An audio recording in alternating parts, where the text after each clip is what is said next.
Serial मंगल लक्ष्मी में जिया ने दिया लक्ष्मी को धोखा।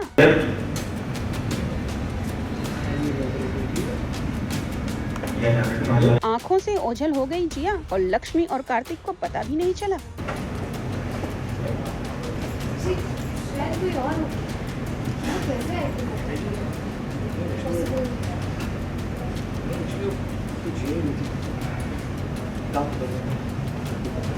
दरअसल बात ऐसी है कि लक्ष्मी कार्तिक को लेकर गई है हॉस्पिटल। वो कार्तिक को जिया की सच्चाई बताना चाहती है। वो बताना चाहती है कि जिया बिल्कुल ठीक है, ये सब उसका नाटक है, और वो कार्तिक को लेकर हॉस्पिटल जाती भी है।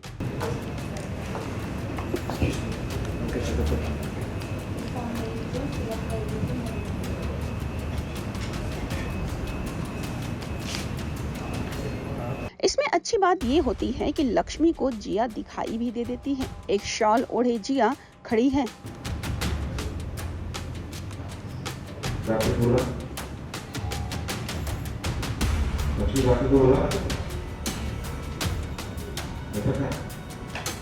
और तभी लक्ष्मी मौका पाकर कार्तिक को जिया को दिखाने की कोशिश करती है।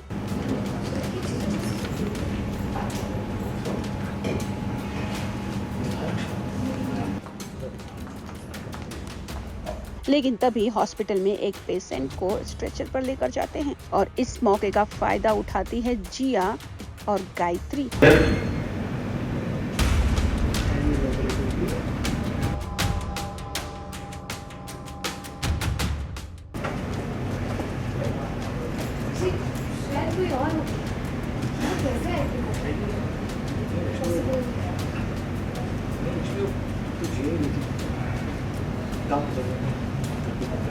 गायत्री जिया को वहां से खींचकर लेकर चली जाती है।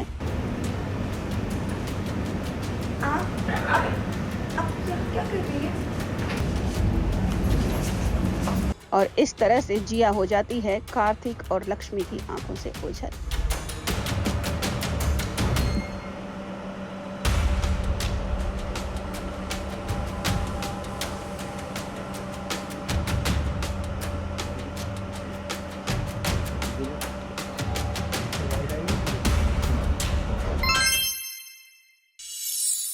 वो जिन हालातों से गुजरी है उसका कोई असर नहीं हुआ यहाँ पर।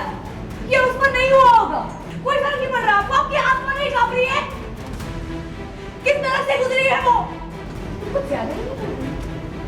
तुम सारा के सारा अपने घर से आदत कैसे डाल रही? भूल गई तुम्हारी बेटी भी कोई दूध की धुली हुई नहीं, पहले से ही बिगड़ी हुई थी। आप चुप रहिए, खबरदार जो मेरे बीच में बोली। तो तुम ये कह रही हो कि तुम पुलिस बुला? सीरियल मंगल लक्ष्मी में अब मंगल को चाहिए अक्षत और ईशाना की कस्टडी। आपने जब मुझे इस घर से निकाला था, मेरे बच्चे छीने थे मुझसे, तब मुझसे तो यही पूछा था कि क्या है तुम्हारे पास, बच्चों को कहाँ रखोगी? हाँ, तब सचमुच मेरे पास कुछ नहीं, लेकिन आज मैंने अपने आप को इतना काबिल बना लिया कि मेरे बच्चे मेरे पास दुनिया की सारी सुविधा के साथ रह सकते हैं। वेल, ईशाना के गायब होने के बाद मंगल बहुत परेशान हुई है और फाइनली अब वो ईशाना को लेकर घर आ गई है, जहां पर वो आदित्य को बहुत कुछ सुनाती है। मुसीबत टल गई, ईशाना घर आ गई, सब सही हो गया आपके लिए। वो जिन हालातों से गुजरी है उसका कोई असर नहीं हुआ यहाँ पर। ये उस पर नहीं हुआ होगा। वो जिन हालातों से गुजरी है उसका कोई असर नहीं हुआ यहाँ पर। ये उस पर नहीं हुआ होगा। अरे उसके साथ क्या कुछ हो जाता। एक खतरनाक गिरोह ने हमारी बेटी को पकड़ लिया था और नशे की हालत में उसको बॉर्डर के पार भेज रहे थे। कोई फर्क नहीं पड़ रहा आपको? आपकी आत्मा नहीं कांप रही है? किस तरह से गुजरी है वो? आपको पता है शक्तिमा, मैंने आप जैसे आदमी के साथ अपनी जिंदगी के 19 साल कैसे गुजार दी? क्योंकि मुझे लगता था कि भले ही आदमी मुझे प्यार करे ना करे, मेरी कदर करे ना करे, लेकिन ये आदमी कम से कम एक अच्छा पिता तो है, अपने बच्चों की परवाह करता है, उनकी कदर करता है, उन पर अपनी जान छिड़कता है। राज कौशल के पापा आपने अपने बच्चों की जान खतरे में डाल दी। ये सब देखकर सौम्या भी चुप नहीं रहती। वो मंगल को सुनाने लगती है। अब तुम कुछ ज्यादा ही नहीं बोल रही। तुम सारा का सारा ब्लेम ऐसे आदत पे कैसे डालते? भूल गई हो, तुम्हारी बेटी जी कोई दूध की धुली हुई नहीं है, पहले से ही बिगड़ी हुई थी।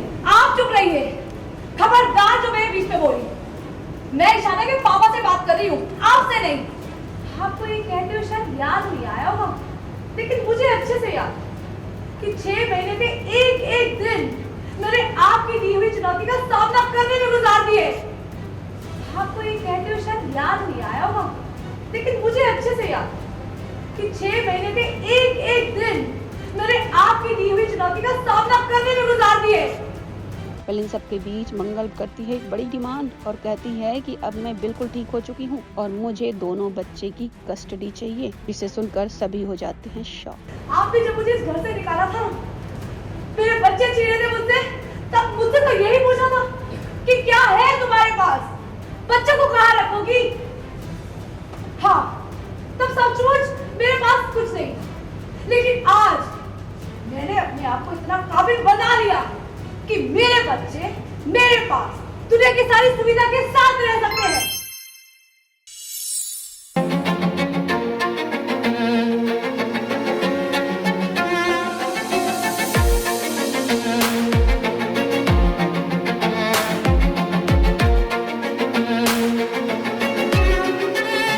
क्या अब अमिताभ बच्चन नहीं होस्ट करेंगे कौन बनेगा करोड़पति?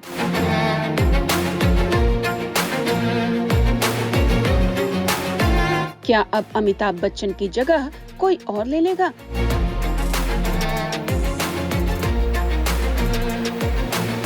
मीडिया रिपोर्ट्स की माने तो खबरें कुछ ऐसी ही हैं और ये दूसरा नाम किसी और का नहीं बल्कि आ रहा है सलमान खान का।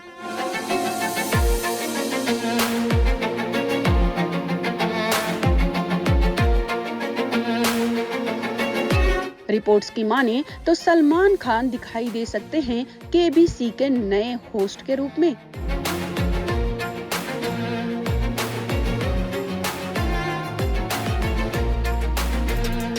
रिपोर्ट्स ये भी बताते हैं कि अमिताभ बच्चन के इस शो को छोड़ने का रीजन उनका पर्सनल रीजन है। आपको बता दें कि सलमान खान को होस्ट के रूप में काफी पसंद किया जाता है। बिग बॉस को सलमान कई सालों से होस्ट कर रहे हैं। इतना ही नहीं, 10 का दम भी सलमान ने बखूबी होस्ट किया था।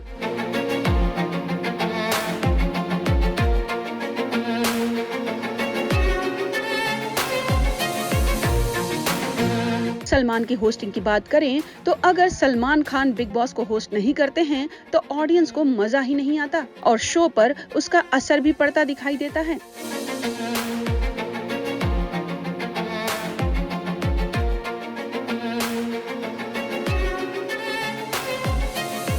इतना ही नहीं, अगर बिग बॉस की बात करें तो ये भी कहा जा रहा है कि बिग बॉस भी जल्द आ सकता है। सोर्सेज ये भी बताते हैं कि बिग बॉस उसी चैनल पर आ सकता है जिस पर केबीसी आता है। ऐसे में क्या सलमान खान के लिए ये एक पैकेज डील साबित हो सकता है?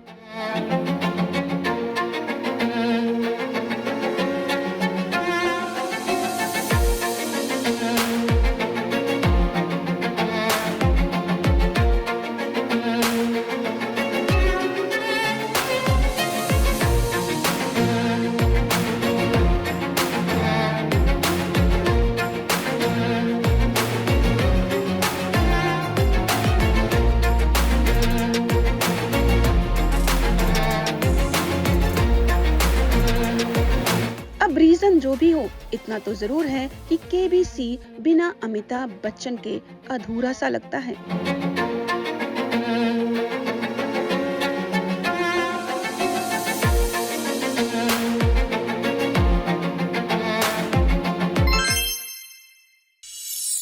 तुम नीचे कूद जाओ नीचे।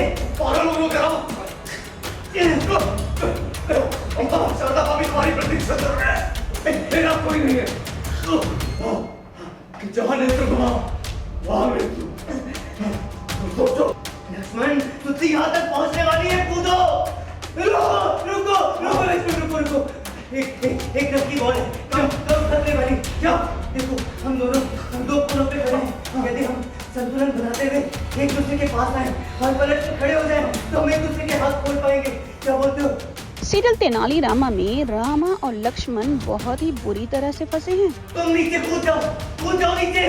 पागल हो गया यदि किसी को ऊपर जाना ही है तो मैं जाऊंगा। दरअसल बात ये है कि दोनों ही किसी सिपाही के हत्या का पता लगाने गए हैं, लेकिन जब ये दोनों जाते हैं तो वहाँ पर यही दोनों फंस जाते हैं और दोनों पकड़े जाते हैं। लक्ष्मण, मैं अधिक देर तक संतुलन बनाए नहीं खड़ा रह सकता। ये जल्दी भी सुतली में पहुंच रही है। तुम नीचे कूद जाओ नीचे। पागल हो गया यदि किसी को ऊपर जाना ही है तो मैं जाऊंगा। तुम समझ क्यों नहीं रहे लक्ष्मण? तू क्यों नहीं समझ रहे रामा? तुम्हारा पूरा परिवार है। शारदा भाभी तुम्हारी प्रतीक्षा कर रहे हैं। मेरा कोई नहीं है। ये कैसा तर्क हुआ? यही सही तर्क है रामा। ऐसे में दोनों को बांध दिया जाता है एक लकड़ी के ऊपर। दोनों के गले में फांसी लगा दी जाती है। दोनों के हाथ बांध दिए जाते हैं। अगर एक का पलड़ा नीचे गिरा तो दूसरा ऊपर उठेगा और दूसरा नीचे गिरा तो पहला ऊपर उठेगा। ऐसे में बहुत भारी मुसीबत आई है। यही सही तर्क है। यदि तुम्हें कुछ हो गया मेरे रहते हुए शारदा भाभी मुझे कभी क्षमा नहीं कर पाएंगे और नहीं मैं स्वयं को कर पाऊंगा। यदि तुम्हें कुछ हो गया तो मैं भी बंधन नहीं जान पाऊंगा कि लंका के युद्ध से तुम छोड़कर क्यों भागे थे। ठीक है, मैं उल्टी गिनती गिनता हूँ। 5 4 3 2। रुको। क्या हुआ? एक पर कूदना है या एक के बाद कूदना है? रमान शून्य पे कूद जाएंगे। ठीक है, 5 4 3। रुको।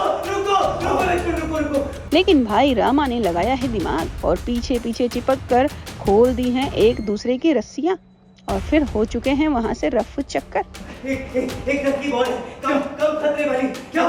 देखो, हम दोनों 2 कोनों पे खड़े हैं। यदि हम संतुलन बनाते हुए एक दूसरे के पास आए और पलट कर खड़े हो जाए तो हम एक दूसरे के हाथ खोल पाएंगे। क्या बोलते हो? बहुत बुद्धिमान, पहले क्यों नहीं सोचा? चलो धीरे आते हैं। धीरे संतुलन बनाते हुए।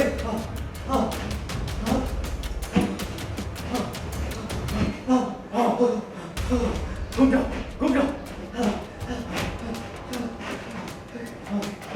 दादा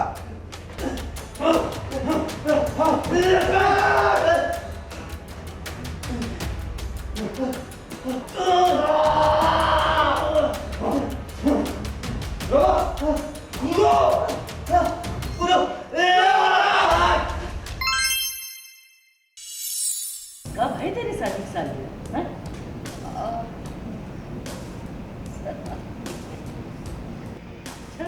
उस दिन तो हमारे बेटे और बहू की शादी की सालगिरह है। यहाँ किसका जिक्र होगा?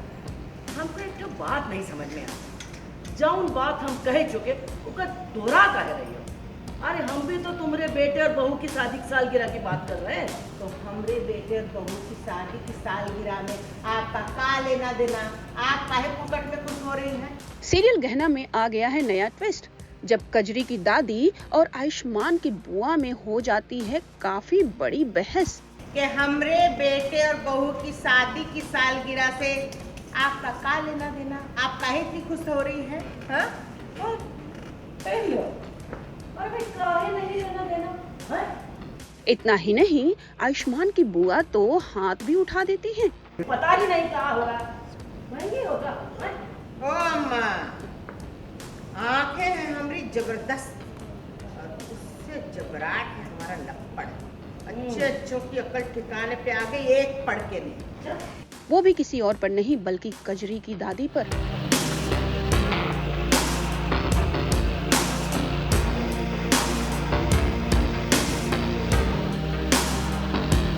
चलिए आपको दिखाते हैं कि ये आखिर पूरा माजरा क्या है। दरअसल बात ये है कि कजरी की दादी आ चुकी है आयुष्मान के घर और वो देखकर शॉक रह जाती है कि कहीं भी आयुष्मान और कजरी का एक भी फोटो नहीं लगा है। कब है तेरी शादी की सालगिरह?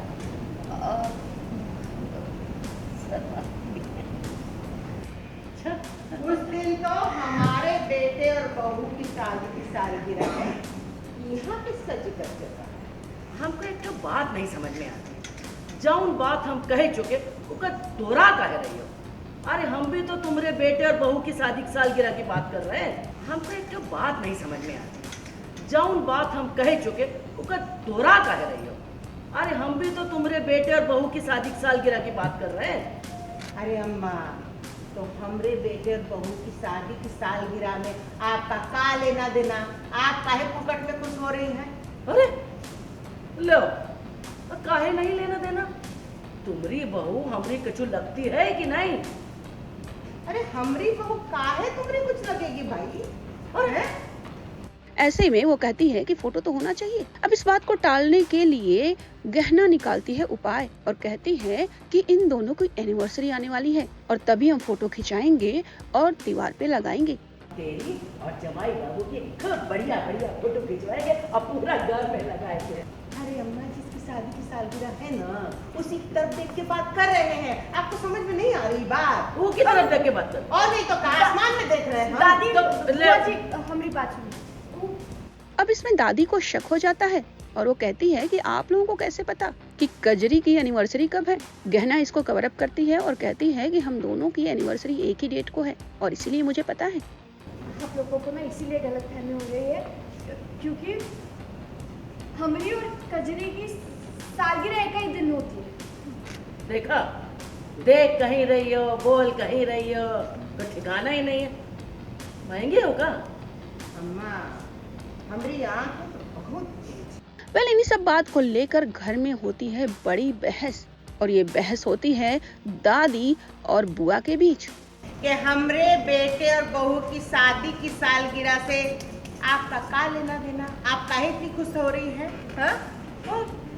अरे भाई काहे नहीं लेना देना है?